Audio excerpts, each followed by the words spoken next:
Dia pemimpin gereja.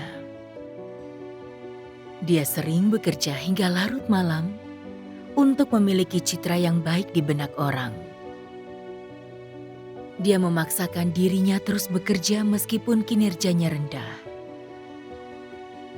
Melalui penyingkapan firman Tuhan, dia melihat penderitaan semacam ini adalah citra yang palsu.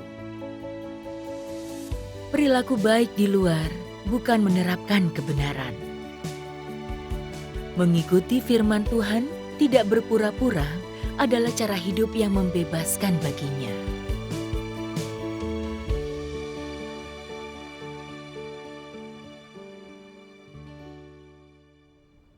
Setelah percaya Tuhan, kulihat banyak pemimpin yang mampu menanggung banyak kesukaran. Mereka terus bekerja, selalu melaksanakan tugasnya, dan mereka dihormati saudara-saudari. Aku sangat mengagumi mereka, dan berharap bisa seperti mereka, orang yang mampu menderita dan membayar harga, dan dikagumi orang lain. Jadi aku sangat bersemangat dalam pengejaranku. Kemudian aku terpilih sebagai pemimpin gereja. Aku sungguh sibuk dengan tugasku setiap hari, dan aku dipuji karena mampu menanggung kesukaran dan berkata aku adalah orang yang mengejar kebenaran. Aku merasa senang setiap kali mendengarnya dan merasa penderitaan itu sepadan. Lalu tanggung jawabku bertambah dan beban kerjaku terus meningkat. Kulihat saudari yang bekerja bersamaku mampu menderita dan membayar harga. Mereka selalu tidur larut dan terkadang pergi ke pertemuan dengan perut kosong. Pemandu pertemuan memuji mereka karena mampu menanggung kesukaran. Aku merasa orang seperti itu banyak disukai, maka pasti disukai Tuhan juga. Jadi, aku mulai melakukan tugasku hingga larut malam. Tapi ternyata tubuhku tak sanggup lagi, dan selalu mulai mengantuk setelah lewat tengah malam. Namun melihat saudara-saudari lain di sana bekerja, aku merasa malu untuk pergi tidur. Takut dianggap aku berfokus pada daging dan tak terbeban dalam tugas. Jadi aku terus melanjutkan. Tapi aku mengantuk dan sedikit yang bisa aku selesaikan. Meskipun begitu, aku tetap tidak pergi tidur. Kau terus bekerja meskipun lelah. Aku memotivasi diriku. Tak boleh berfokus pada daging dan dipandang rendah orang lain. Terkadang setelah bergadang, aku harus bangun pagi-pagi untuk pertemuan dan pasti mengantuk dalam perjalanan dan dalam pertemuan. Aku ingin tidur siang, tapi takut orang lain berkata aku memanjakan tubuhku. Setiap hari, aku memaksakan diri terus bekerja. Apakah ada hasilnya dengan cara seperti itu? Yang kupikirkan hanyalah menanggung penderitaan agar dihormati. Aku tak peduli dengan hasil. Suatu hari saat bersepeda ke pertemuan, aku sangat mengantuk. Aku linglung sepanjang jalan dan akhirnya jatuh ke dalam selokan yang membangunkanku karena takut. Menuntun sepedaku di sepanjang jalan, aku heran mengapa hal itu terjadi. Lalu aku sadar sejak terpilih sebagai pemimpin, yang kupikirkan hanyalah dikagumi melalui penderitaanku. Takut dianggap berfokus pada daging dan menginginkan kenyamanan. Akibatnya rutinitas dalam hidupku hilang dan tak beristirahat dengan benar. Iya, itu sangat berbahaya dan itu harus segera ditangani. Suatu hari, ku baca firman Tuhan yang menyingkapkan orang Farisi dan membandingkan diriku dengan itu.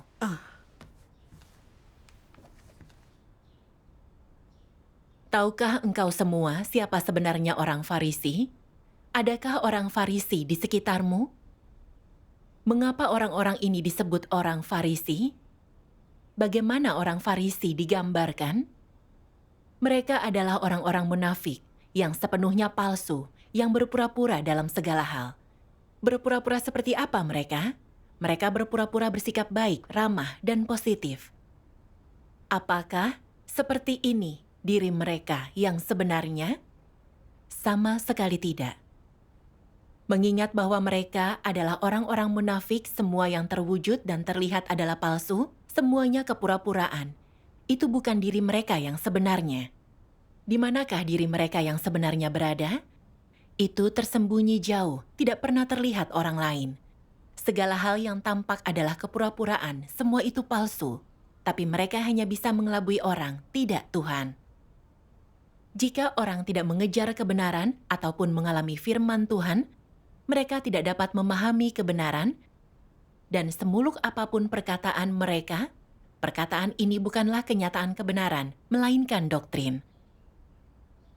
Ada orang yang hanya mengulang doktrin dan meniru siapapun yang menyampaikan khotbah tertinggi, maka dalam beberapa tahun saja pembahasan doktrinnya menjadi lebih tinggi, dan mereka dikagumi dan dipuja oleh banyak orang, lalu mereka mulai menyamarkan diri mereka dan memperhatikan apa yang mereka lakukan, memperlihatkan dirinya sebagai orang yang saleh dan rohani.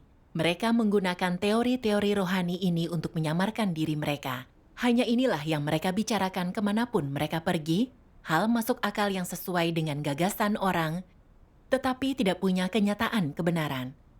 Dengan mengkhotbahkan hal-hal yang sesuai dengan gagasan dan selera orang seperti ini, mereka menipu banyak orang. Bagi orang lain, orang semacam itu tampak saleh dan rendah hati, tapi sebenarnya palsu. Mereka tampak toleran, sabar, dan penuh kasih, semua itu palsu. Mereka berkata mengasihi Tuhan, tapi itu sebenarnya palsu. Orang lain menganggap mereka kudus, tapi sebenarnya palsu.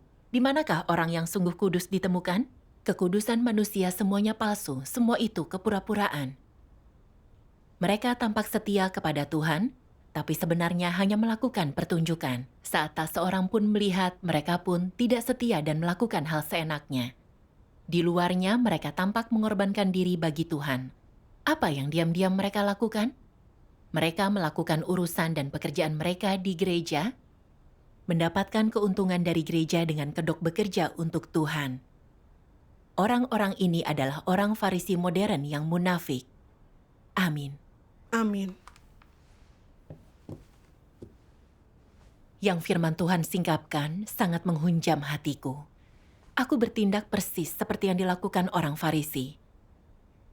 Mereka suka berpura-pura dengan perilaku di luar, sengaja berdoa di sudut jalan, dan mengkhotbahkan firman Tuhan, agar orang berpikir mereka saleh dan mengasihi Tuhan. Tapi sebenarnya, mereka tidak menerapkan firman Tuhan. Yang mereka lakukan itu hanyalah untuk pamer dan dikagumi. Iya. Aku pun sama. Aku sangat berfokus pada perilaku baik di luar, agar saudara-saudari berpikir baik tentangku. Melihat orang lain mampu menderita dan membayar harga dalam tugasnya dan mendapat pujian, aku berusaha menjadi seperti itu. Saat terpilih menjadi pemimpin, melihat saudari lainnya bekerja hingga larut, kupaksakan diri bergadang agar tidak tertinggal dari mereka, selalu berusaha walaupun mengantuk. Aku bahkan tak berani tidur siang dalam upayaku untuk terlihat sebagai orang yang mampu menanggung kesukaran. Kusamarkan diri di setiap kesempatan, berusaha untuk dikagumi dengan melakukan hal-hal baik. Mengorbankan diri dengan cara itu semuanya palsu. Aku menempuh jalan orang Farisi, itu membuat Tuhan jijik. Tanpa penyingkapan Tuhan, kita tak akan pernah sadar. Orang punya banyak motif tersembunyi dalam penderitaannya. Dan itu adalah hal yang dikutuk oleh Tuhan. Iya. Kusesuaikan waktu kerja dan istirahatku, dan tidur seperti biasa setelah pekerjaan selesai. Aku merasa jauh lebih tenang ketika melakukan itu. Syukur kepada Tuhan. Setahun kemudian aku pergi ke luar negeri. Kulihat saudari yang tinggal denganku mampu menanggung kesukaran dalam tugasnya, dan selalu bekerja lembur. Terkadang aku ingin segera tidur setelah pekerjaanku selesai, tapi takut dianggap aku berfokus pada kenyamanan. Selain itu, aku pemimpin. Apa pendapat mereka tentangku jika aku tidur lebih awal dari yang lain? Mungkin aku dianggap tak mampu menanggung penderitaan dan tak terbeban. Jadi mau tak mau, aku kembali mulai berpura-pura dan bergadang bersama mereka.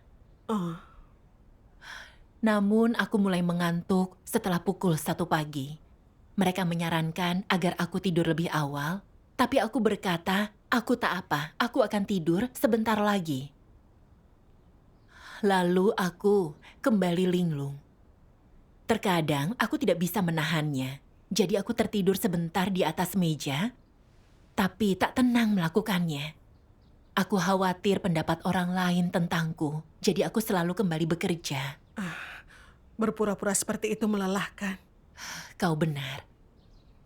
Agar terlihat terbeban, terkadang aku sengaja mengirim pesan di grup saat sudah sangat larut, agar semua orang tahu selarut apa aku bergadang melakukan tugasku sampai malam. Aku ingin membeli suplemen karena masalah kesehatan. Tapi aku khawatir tentang pendapat orang lain. Apa aku dianggap terlalu mencintai daging? Jadi aku tak membelinya. Suatu hari dalam pertemuan, kulihat ada saudari yang tidak berada dalam keadaan baik dan membutuhkan persekutuan. Namun karena dia berada di zona waktu berbeda, dan sudah tengah malam di zona waktuku, kupikir aku akan bersekutu dengannya esok hari. Tapi kupikir, bersekutu dengannya di malam hari bisa membuatku terlihat terbeban untuk jalan masuk kehidupan saudara-saudari. Jadi aku menelepon saudari itu dan bersekutu dengannya sampai pukul 2 pagi. Dia berkata, "Sudah larut di sana, kau harus tidur. Bergadang itu buruk bagi kesehatanmu." Dia benar. Aku senang mendengarnya berkata itu. Meskipun tubuhku menderita, itu tidak sia-sia karena itu membuatnya berpikir, aku terbeban dan bertanggung jawab. Membayar harga untuk tugas adalah hal yang baik. Tapi tidak benar jika motifnya untuk mendapatkan kekaguman. Pada waktu itu, aku tak merenungkannya. Lalu, kesehatanku mulai bermasalah, dan dokter berkata itu akibat sering bergadang. Aku mengabaikannya dan terus saja bergadang. Pemimpin tingkat atas selalu mengingatkanku, aku tak boleh bergadang. Pekerjaan takkan tertunda jika aku tidur lebih awal. Iya. Kupikir, jika aku tidur lebih awal, sebagai pemimpin aku akan dianggap tak mampu menanggung kesukaran. Apa aku akan dihormati? Aku tak menganggap serius perkataan pemimpin. Seorang saudari melihatku kurang sehat dan berkata, "Kau pasti terlalu banyak pikiran. Punya banyak masalah dan semua stres itu memengaruhi kesehatanmu. Sebagai pemimpin, kekhawatiranmu banyak." Aku bangga dengan diriku saat dia berkata itu. Kurasa harga yang kubayar, penderitaan yang kutanggung sepadan dengan pujian orang lain. Oh, kapan kau mengenal dirimu sendiri? Lalu kubaca satu bagian firman Tuhan yang memberiku sedikit pemahaman tentang jalan salah yang kutempuh. Antikristus tidak pernah bertindak sesuai prinsip kebenaran, tidak pernah menerapkan kebenaran, yang merupakan perwujudan antikristus yang paling mencolok. Selain status dan gengsi serta diberkati dan diberi upah, mereka hanya mengejar kesenangan daging dan manfaat dari status mereka. Dan pengejaran ini tentu saja menyebabkan munculnya gangguan. Fakta-fakta ini memperlihatkan bahwa pengejaran dan perilaku mereka tidaklah disukai oleh Tuhan. Dan semua ini bukan perilaku orang yang mengejar kebenaran. Sebagai contoh, ada antikristus yang seperti halnya Paulus telah bertekad untuk menderita saat mereka melaksanakan tugas. Mereka mampu bergadang semalaman dan tidak makan saat bekerja, mampu menaklukkan kebutuhan fisik, mampu mengatasi penyakit dan ketidaknyamanan. Dan apa tujuan mereka melakukan hal ini? Agar orang melihat mereka mampu mengesampingkan dan menyangkal diri mereka demi amanat Tuhan, bagi mereka yang terpenting hanyalah tugas. Mereka memperlihatkan ini di depan orang lain. Mereka pamer sepenuhnya, tidak beristirahat saat harus beristirahat, bahkan sengaja memperpanjang jam kerjanya, bangun pagi dan tidur larut malam. Namun, bagaimana dengan efisiensi dan efektivitas tugasnya saat antikristus bekerja keras seperti ini dari pagi hingga malam? Hal-hal ini berada di luar lingkup pemikiran mereka. Mereka hanya ingin terlihat menderita di depan orang lain dan melihat betapa mereka melupakan diri demi mengorbankan diri mereka bagi Tuhan. Sedangkan tentang tugas dan pekerjaan yang sedang mereka lakukan, sesuai dengan prinsip kebenaran atau tidak, mereka tidak peduli. Yang dipikirkan hanyalah apa perilaku baik mereka secara lahiriah telah dilihat semua orang, Apa semua orang menyadarinya? Apakah mereka telah membuat semua orang terkesan? Dan apakah kesan ini akan membuat semua orang kagum dan memuja mereka? Apakah orang-orang akan mengacungkan jempol ketika mereka pergi dan memuji mereka? Mereka sungguh mampu menanggung kesukaran. Semangat ketahanan dan keteguhan mereka yang luar biasa itu melebihi kita semua. Dia adalah orang yang mengejar kebenaran, yang mampu menderita dan menanggung beban berat. Dia adalah tiang penyangga di rumah Tuhan.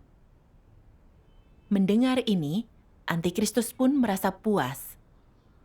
Mereka berpikir, aku sangat mahir berpura-pura seperti itu. Aku sangat pintar dalam melakukannya. Orang hanya melihat tampak luarnya saja, memang inilah yang disukai orang. Aku tahu tindakanku ini akan membuatku diterima, dan mereka memujiku.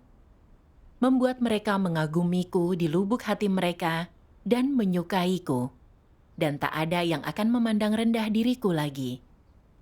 Dan jika suatu saat yang di atas tahu aku belum melakukan pekerjaan nyata dan menggantiku, pasti akan ada banyak orang yang membelaku, yang menangis untukku, mendesakku, untuk tinggal dan berbicara atas namaku.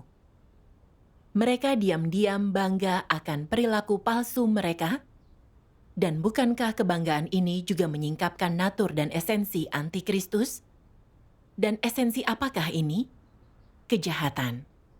Benar sekali, ini adalah esensi kejahatan. Amin. Amin. Firman Tuhan menyingkapkan esensi Antikristus sangat jahat. Mereka akan menggunakan taktik apapun untuk berpura-pura, untuk mencapai tujuan mereka mengendalikan orang dan dikagumi. Iya. Misalnya, mereka sengaja menunda-nunda tugas, bergadang dan bangun lebih awal, agar mereka terlihat setia kepada Tuhan. Mereka selalu bekerja keras mengabaikan kebutuhan fisik dalam tugas, sehingga orang mengagumi dan memuja mereka. Mereka akhirnya membawa orang ke hadapan mereka. Tuhan membenci dan mengutuk perilaku seperti itu. Iya. Aku merasa tak nyaman saat aku bercermin pada firman Tuhan. Aku bertindak sama seperti Antikristus. Aku ingin terlihat mampu menanggung kesukaran, tak pedulikan daging dan terbeban dalam tugas, dan ingin dikagumi sebagai pemimpin yang baik. Jadi di waktu kerja, istirahat, dan makanku aku berusaha berpura-pura. Aku tak tidur saat waktunya beristirahat, dan sengaja bergadang dalam tugas, meskipun tak perlu. Aku terus melakukan itu bahkan saat punya masalah kesehatan. Aku takut orang lain berkata aku terlalu memedulikan daging dan punya kesan buruk tentangku, jadi aku tak mengurus diri atau membeli suplemen yang kubutuhkan. Dengan licik kubangun citraku dengan berpura-pura, menderita dan membayar harga, agar aku dianggap mengejar kebenaran, bahwa aku rajin pada tugasku dan pemimpin yang baik, lalu aku makin dihormati. Semua upayaku dinodai dengan kepalsuan, penipuan. Aku menyesatkan orang lain dengan citra palsuku. Aku tak mau terus seperti itu, jadi aku berdoa, siap untuk bertobat dan berubah. Amin. Lalu aku merenung, mengapa aku begitu fokus untuk terlihat menanggung kesukaran? Melalui perenunganku, aku sadar telah punya perspektif yang keliru. Kupikir mampu menderita dan membayar harga, terlihat melakukan hal baik, berarti menerapkan kebenaran dan Tuhan pasti berkenan. Namun, melalui analisis dalam firman Tuhan, aku paham perspektif itu tidak berlaku. Mari kita membaca firman Tuhan. Baiklah.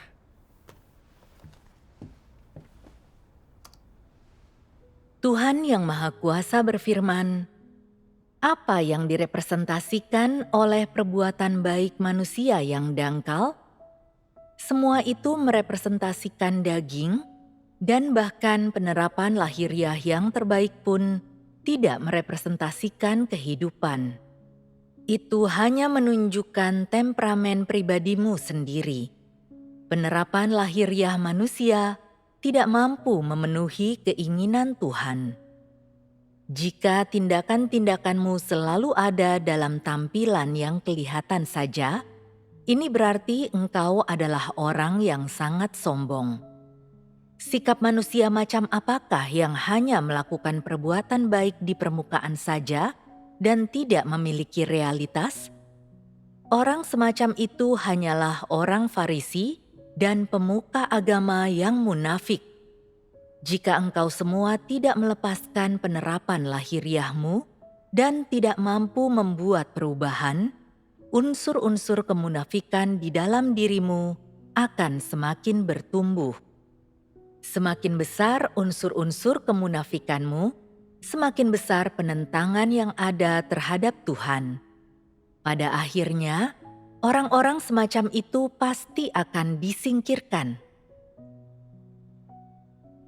Sekarang ini ada orang tertentu yang ketika melaksanakan tugasnya akan bekerja dari subuh hingga petang atau begadang semalaman dan melakukannya tanpa makan. Mereka mampu menaklukkan daging, mengabaikan kesukaran jasmani, bahkan bekerja saat mereka sakit. Namun, meskipun mereka memiliki kebaikan-kebaikan ini dan merupakan orang yang baik, orang yang benar, masih ada hal-hal dalam hati mereka yang tak mampu mereka kesampingkan. Status, gengsi, dan kesombongan. Dan jika mereka tak pernah mengesampingkan hal-hal ini, apakah itu berarti mereka orang yang mengejar kebenaran? Jawabannya jelas dengan sendirinya. Tidak ada yang lebih sulit daripada mencapai perubahan watak ketika engkau percaya kepada Tuhan. Orang mungkin tetap tidak menikah seumur hidup mereka. Mereka mungkin tidak pernah menikmati makanan mewah atau mengenakan pakaian bagus. Bahkan mereka mungkin berkata, "Tidak masalah jika aku menderita sepanjang hidupku, atau jika aku kesepian sepanjang hidupku, aku akan bisa menerimanya. Bersama Tuhan, hal-hal ini tidak ada artinya." Mudah bagi mereka untuk mengatasi dan membereskan masalah penderitaan dan kesukaran daging. Apa yang tidak mudah mereka atasi? Watak rusak mereka. Watak rusak tidak dapat dibereskan hanya dengan mengatasinya. Agar dapat melaksanakan tugasnya dengan benar, memenuhi kehendak Tuhan, dan masuk ke dalam kerajaan, orang mampu menanggung penderitaan daging, tetapi apakah mampu menderita dan membayar harga berarti telah ada perubahan dalam watak mereka? Tidak. Ketika mengukur apakah telah ada perubahan dalam watak seseorang, jangan melihatnya dari sebanyak apa penderitaan yang mereka tanggung dan seberapa baik perilaku mereka di luarnya.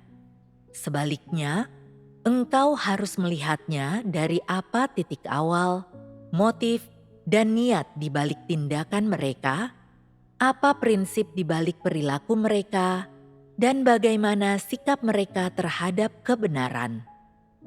Hanya mengukur berdasarkan aspek-aspek inilah yang benar. Amin. Amin. Firman Tuhan sangat jelas. Sebaik apapun perilaku seseorang, bukan berarti mereka menerapkan kebenaran. Dan tak berarti mereka mengalami perubahan watak dan mendapatkan perkenanan Tuhan. Tanpa memperbaiki watak yang rusak dan berusaha berperilaku baik untuk dikagumi. Sebaik apapun perilakunya, semua itu palsu dan seperti melakukan ritual keagamaan.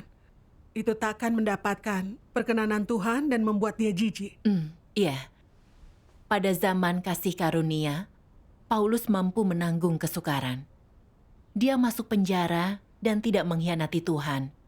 Perilakunya tampak terpuji. Namun, semua penderitaannya adalah untuk bertransaksi dengan Tuhan. Dia ingin menukar penderitaannya dengan mahkota dan berkat kerajaan Tuhan. Perbuatan baiknya bukan berarti dia mencapai perubahan watak, melainkan dia menjadi makin congkak, selalu pamer dan bersaksi tentang dirinya. Dia bahkan bersaksi bahwa dia adalah Kristus yang hidup, dan akhirnya dikutuk dan dihukum Tuhan. Iya. Merenungkan diriku, aku hanya berpikir untuk terlihat berperilaku baik agar dihormati. Tapi tak berusaha menerapkan firman Tuhan atau berubah. Akibatnya, aku menjadi makin munafik dan watak hidupku tak berubah. Jika melanjutkan pengejaran itu, pasti tak kudapat kebenaran. Akhirnya aku akan disingkirkan seperti Paulus. Merenungkan hal ini, ingin kuubah pengejaran dan perspektifku. Amin. Lalu, ku baca firman Tuhan ini. Tuhan memberi manusia tubuh ini, dan dalam batas tertentu kemampuan tubuh ini akan tetap sehat. Tapi jika melampaui batas tertentu, sesuatu akan terjadi, orang akan sakit. Jangan menentang aturan yang Tuhan tetapkan bagi manusia. Jika kau melakukannya, kau tak menghormati Tuhan, dan kau bodoh. Jika engkau menentang aturan-aturan ini, Tuhan tak akan melindungi dan tak akan bertanggung jawab atas dirimu. Tuhan membenci perilaku seperti itu. Saat melaksanakan tugas, ikutilah aturannya. Saat tugasmu banyak, dagingmu harus menanggung penderitaan, kesampingkan kebutuhan fisikmu. Tapi ini tak boleh terlalu lama. Jika terlalu lama, engkau akan kelelahan, dan engkau tidak efektif dalam tugas. Segeralah beristirahat pada saat itu. Apa tujuan beristirahat? Untuk merawat tubuhmu agar dapat lebih baik melaksanakan tugas. Namun jika engkau selalu mencari kesempatan beristirahat, entah sibuk atau tidak, itu berarti engkau tak punya kesetiaan.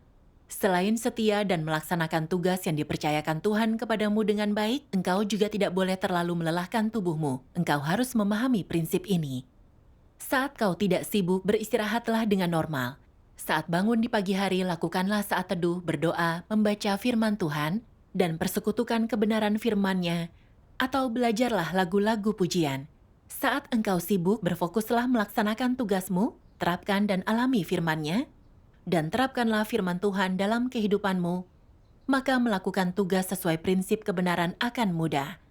Berubahlah seperti ini, maka engkau akan mampu mengalami pekerjaan Tuhan. Amin. Firman Tuhan membuat jalan penerapan menjadi jelas. Iya, membaca firman Tuhan sangat mencerahkanku.